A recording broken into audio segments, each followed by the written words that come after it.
तो आज हम कक्षा 9वीं में जो सामाजिक विज्ञान विषय के अंतर्गत समकालीन भारत जो है उस अध्याय के अंतर्गत कक्षा 9वीं के लिए अध्याय 1 भारत आकार और स्थिति इसके बारे में हम चर्चा कर रहे हैं। जैसा कि आपने देखा होगा पाठ का नाम है भारत आकार और स्थिति। तो सबसे पहले हमें इस पाठ को समझने के लिए क्या करना होगा, तो सबसे पहले हमें जैसे भारत आता है तो भारत के बारे में हमको पता होना चाहिए कि भारत है क्या, राइट। तो मुझे ऐसा लग रहा है कि 9th क्लास में सभी बच्चों को पता है कि भारत हमारा देश है। क्लियर है? ठीक है, भारत क्या है? हमारा देश है। और भारत पहले किसके गुलाम था? अंग्रेजों के। और हमारे देश को आज़ादी कब मिली? आपने देखा होगा, अभी हम मनाने वाले पर कब मिली थी हमारे देश को आज़ादी? 15 अगस्त 1947 को भारत कब आज़ाद हुआ था? 15 अगस्त 1947। और इसके पहले किसके गुलाम था? अंग्रेजों के। क्लियर है? तो हम जब भारत की बात करते हैं तो भारत का एक चेहरा नजर आना चाहिए।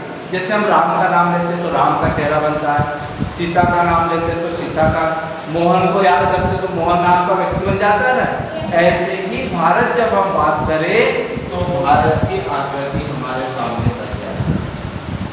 ये आपने देखा होगा कि भारत का मानचित्र ये जो बनाया गया है ये भारत का मानचित्र है। हमारा देश कैसा है? क्लियर? इस देश के अंदर अब क्या क्या है मैं आपको बता रहा हूँ ध्यान से। यदि आपको भारत का मानचित्र बनाते आ गया तो बहुत आसानी से इस बात को आप समझ सकते हैं। क्लियर है? ये हो गया भारत। अब भारत के सबसे पहले हम देखते हैं कि ये भारत में पूर्व और पश्चिम दिशा कैसे बताते हैं। भाई भारत में क्योंकि हम बात करेंगे आपकी कि भारत पूर्व से इतना है, फैला है, इतना है, तो आपको समझ में नहीं आएगा। आएगा क्या?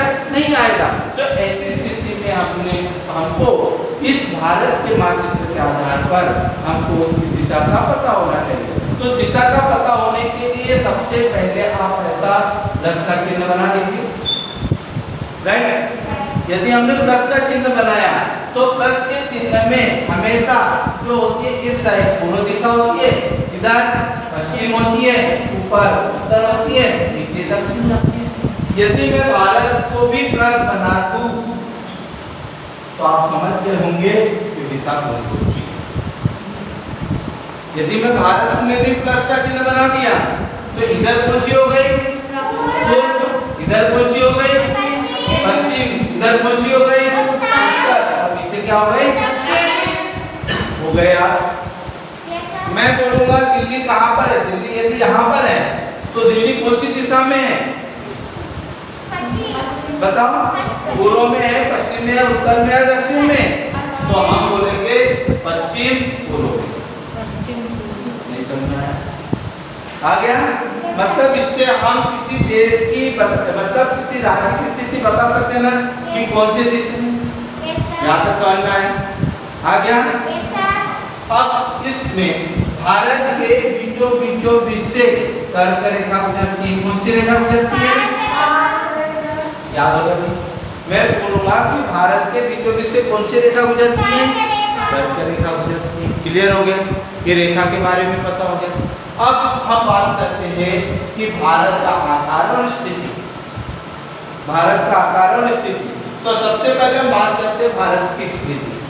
तो आपने पहली कक्षाओं में अक्षांश एवं देशांतर रेखा पढ़ी है क्या किसी ने? नहीं पढ़ी। अक्षांश एवं देशांतर रेखा क्या होती है? ग्लोब देखा है? ग्लोब ऐसा होता है, ये ग्लोब जो होता है ग्लोब पर खड़ी रेखाएं होती है, ऐसी आधी होती है, हाँ ऐसी होती है, ऐसा ग्लोब होता है ना। तो ग्लोब पर जो खड़ी रेखा होती है वो देशांतर रेखा होती है और ग्लोब पर आड़ी रेखा होती है वो अक्षांश रेखा होती है। याद रहेगा? तो हम देखते हैं भारत में जैसे ये जो खड़ी रेखा है ये अक्षांश हुई है, देशांतर देशांतर। याद रखना, ये कौन सी हुई? देशांतर। और ये आड़ी रेखा हुई, ये कौन सी हुई? अक्षांश। अब किसी ने पूछा कि कर्क रेखा अक्षांश रेखा या देशांतर? अक्षांश। याद हो गया? किसी ने आपसे पूछा कि कर्क रेखा भारत के बीचों बीच से गुजरती है, ये अक्षांश रेखा है या देशांतर? तो आप बता दोगे कौन सी रेखा है? अक्षांश रेखा। कौन सी रेखा है? क्लियर है? यहाँ तक समझ में आया? भारत के बीचों बीच से कौन सी रेखा गुजरती? पूरा याद हो गया? कर्क रेखा को अक्षांश रेखा कहते हैं, अक्षांश देशांतर। अक्षांश रेखा आड़ी होती है, खड़ी? याद हो गया? अब पूछा गया है कि भारत की स्थिति तो देखिए, भारत की स्थिति 8 ये विश्व में है, विश्व में भारत की स्थिति 8 अक्षांश 4 से उत्तर से दक्षिण मतलब 37 डिग्री 6 उत्तरी अक्षांश में। क्लियर हो गया? तो हम यदि ग्लोब को भी ये देखें तो ग्लोब को भी दो भागों में बांट देंगे, तो ऊपर का उत्तर, नीचे का दक्षिण। तो भारत की स्थिति ग्लोब में उत्तर में या दक्षिण में? उत्तर में। याद हो गया? किसमें है? इसमें भारत यहाँ पर उत्तर। क्लियर हो गया? उत्तर में इतनी है और 68 डिग्री 7 पूर्व से 97 डिग्री 25 पूर्व देशांतर में यानी पूर्व में भी है। तो भारत विश्व में कहाँ पर है?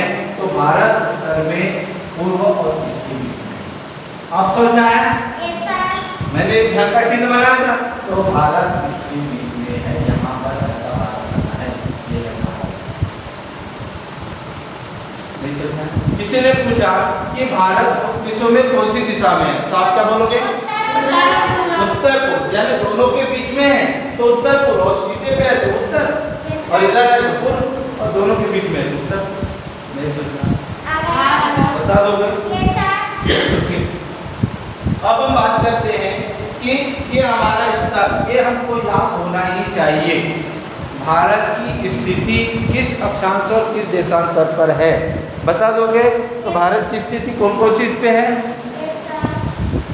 भारत की स्थिति जो है 8 अक्षांश 4 से 37 डिग्री से उत्तर अक्षांश और 68 डिग्री 7 से 97 डिग्री। ये हो गया भारत की स्थिति। अब आकार खालिस्तान में आता है कि भारत का आकार कितना है? तो 32.8 वर्ग किलोमीटर। याद हो गया? भारत का आकार कितना है? 32.8 किलोमीटर वर्ग किलोमीटर। यहाँ विश्व का जो विश्व, ये पूरे भारत में विश्व है, जो विश्व है उसमें भारत की स्थिति कितनी है? तो विश्व में भारत की स्थिति 2.4, हमारा सिर्फ 2.4% ही है विश्व की। ठीक है? उसके बाद भारत की स्तर सीमा कितनी है? 15,900 किलोमीटर स्तर सीमा। ये बॉर्डर की ये वाली, क्योंकि ये हो गया यार 15,000। ये आपको याद होना चाहिए कि भारत की स्तर सीमा कितनी है? 15,900। द्वीप समूह कितना है? 7,516 यानी द्वीप। मैं द्वीप की बात करूंगा। फिर उसके बाद ये समय जो है वो भारत की 82.30 वर्ग मतलब पूर्व देशांतर में समय बताता है। जो हमारा घड़ी का जो समय बताता है ना, तो इस रेखा पर, और समय जो बताती है वो देशांतर बताता है। कौन सी रेखा बताती है? याद हो गया? समय का वो कौन सी रेखा कराती है? देशांतर। अब मैं आपको बता दूं, भारत का मानचित्र देख रहे हो आप? इस मानचित्र में ध्यान दीजिए, इस साइड क्या है? बंगाल की खाड़ी। याद हो गया? नीचे क्या है? हिंद महासागर। और इस साइड क्या है? अरब सागर। अब मुझे ये बताओ, भारत के ओर कितनी ओर पानी है? पानी की एक सागर है मतलब पानी है नहीं, तो कितनी ओर पानी है? 3 ओर। 1 2 3। तो किस दिशा की ओर पानी नहीं है?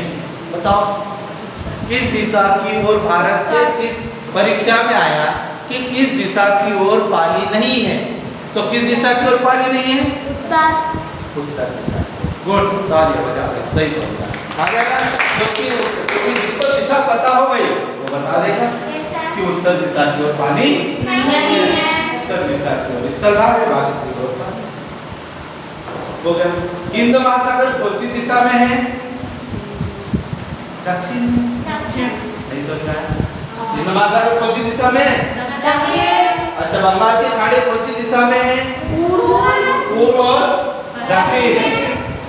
नहीं सोचना आगे ना।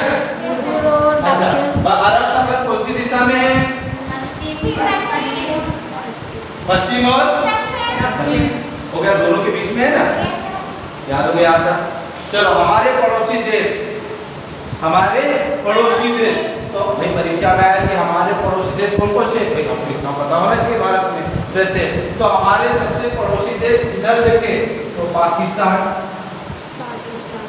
अफगानिस्तान, दो देश इधर, नहीं समझना है। इधर देखे तो चीन, ठीक, इधर यहाँ देखे तो बांग्लादेश, और इधर देखे तो श्रीलंका। अब अपने परीक्षा में आया कि अपने कोई भारत के 4 पड़ोसी देशों के नाम बताओ, बता दोगे कि नहीं? नहीं बताओ। कौन कौन से हैं? पाकिस्तान, अफगानिस्तान, चीन, और यहाँ पर हिमाचल में नेपाल, भूटान, यहाँ पर नेपाल, भूटान है ना। अब आया हो गया। पड़ोसी देशों के नाम बताओगे भाई सबको? हमारे पड़ोसी देश कौन कौन से हैं?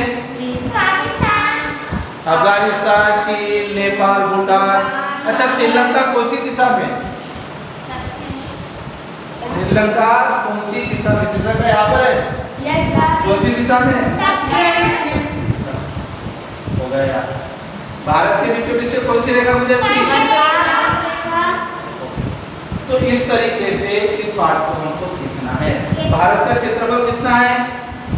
32.8। विश्व का कितना है? 2.4। भारत के पड़ोसी देशों के नाम?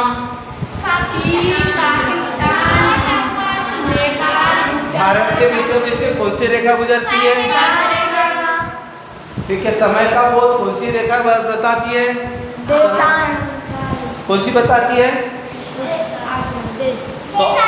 तो आज हमने भारत और इसकी स्थिति के बारे में पढ़ा, और पता होगा सभी लोग इसको याद कर लीजिएगा।